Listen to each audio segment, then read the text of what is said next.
அடுத்த நட்சத்திரமான பரணி நட்சத்திரம். பரணி நட்சத்திரத்துடைய 19வது நட்சத்திரம் போராடம். இந்த போராடம் என்பது அவர்களுடைய செயல். அந்த நட்சத்திரத்தில் பரணி நட்சத்திரக்கார் போராட நட்சத்திரத்தை அன்றோ அல்லது போராட நட்சத்திரத்தை பார்ட்னராக போட்டோ இவர்கள் தொழில் செய்தார்கள் என்றால் தொழில் சிறக்கும். எப்பவுமே ஒரு பார்ட்னர், அந்த தொழிலுக்கு ஒரு பார்ட்னர் தேவை. எந்தெந்த நட்சத்திரத்துக்கு பார்ட்னர் வேணுங்கிறது நிறைய இருக்குது. இது பரணி நட்சத்திரத்துக்கு சரியாக பொருந்தும்.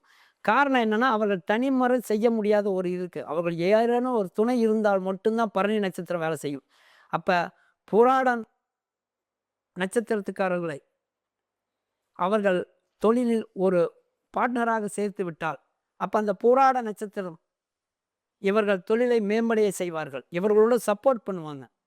அப்போ அந்த போராட நட்சத்திரத்திற்கு இவர்கள் என்ன செய்ய வேண்டும்?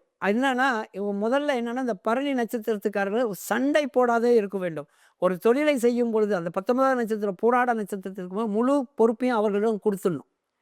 அந்த முழு பொறுப்பை கொடுக்குறப்ப அவர்கள் உங்கள் வளர்ச்சிக்கு ஈடுபட செய்வாங்க.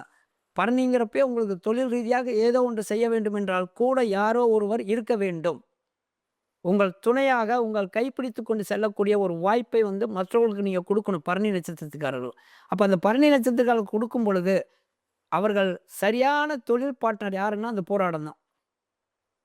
அப்போ அந்த போராட நட்சத்திரத்தில் அவர்கள் செய்த காரியமாகட்டும் அல்லது போராட நட்சத்திரத்தினுடைய பார்ட்னர் ஆகட்டும், அவர்கள் தொழிலை மேம்படைய செய்வாங்க. அதனால தான் அந்த தொழிலினுடைய புதிய சிந்தனை அவர்கள் செய்வாங்க. புதியதாக போராட நட்சத்திரம் பரணி நட்சத்திரம் சேர்ந்து தொழில் பண்ணுறப்ப புதியதாக ஒரு முயற்சி செய்வார்கள். அந்த தொழில் புதிய தொழிலாக மாறும், வித்தியாசமான தொழில் செய்யும். அப்போ அவர்கள் அன்றோ அப்படி உங்களுக்கு பார்ட்னர் கிடைக்கலன்னா அந்த புராண நட்சத்திரத்தில் செய்ய வேண்டும். ஆனால் எளிதில் இதில் இருக்கக்கூடிய ஒரு சிறிய இது என்ன அப்படின்னா, யாரிடமும் சண்டை செய்யக்கூடாது.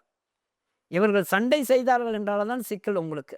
அதே போல் உங்களுக்கு இருக்க பரணியில் அவர்கள் அட்வைஸ் மட்டும் சொன்னாங்கன்னு வைங்க, அந்த போராட நட்சத்திரத்தை கேட்டுட்டாங்கன்னா அந்த தொழில் ரயில்வே ட்ராக் மாதிரி, ரயில்வே ட்ராக்கில் எப்படி ரயில் போகிறவங்கனால சிறப்பாக ரயில் போகிற மாதிரி அந்த தொழில் சிறப்பாக போயிட்டுருக்கும். பரணி நட்சத்திரத்துக்கு அட்வைஸ் கொடுக்கணும், மற்ற எல்லாமே போராட நட்சத்திரம் செஞ்சாங்கன்னா அந்த தொழில் சிறப்படையும். அதனால தான் அந்த போராட நட்சத்திரத்துக்கு உண்டானது. அவர்கள் செய்ய வேண்டியது என்ன அப்படின்னா, உங்களுக்கு அந்த போராட நட்சத்திரம்னாவே உங்களுக்கு சேலம் அருகில் இருக்கக்கூடிய கைலாசநாதர் கோவில் அப்படின்னு ஒரு தாரமங்கலம் அப்படிங்கிற ஊரில் கைலாசநாதர் கோயிலில் பாதாள லிங்கம், அந்த லிங்கம் தான் இந்த பரணி நட்சத்திரத்துக்காரர்களே கட்டுப்படுத்தியதாக ஒரு வரலாறு இருக்குது. அது நீங்கள் அந்த கோயில்களுக்கு போனீங்கன்னா உங்களுக்கு தெரியும். அந்த கோயிலினுடைய பாதாள லிங்கத்துக்கு போய் வழிபடுவதன் மூலமாக இவர்கள் தொழில் சிறக்கும். என்றைக்கும் பரணி நட்சத்திரத்துக்கான இந்த கோயிலுக்கு ஒரு முறையேனும் தொழில் விருத்தி அடைவதற்கு இந்த கோயில்களுக்கு சென்று வருவது சிறப்பான ஒரு நட்சத்திரமாக அங்கே இருக்கும். அந்த நட்சத்திரத்தை பயன்படுத்தி தொழிலை மேம்படுத்திக் கொள்ள பரணி நட்சத்திரக்காரர்களை கேட்டுக்கொள்கிறேன். நன்றி, வணக்கம்.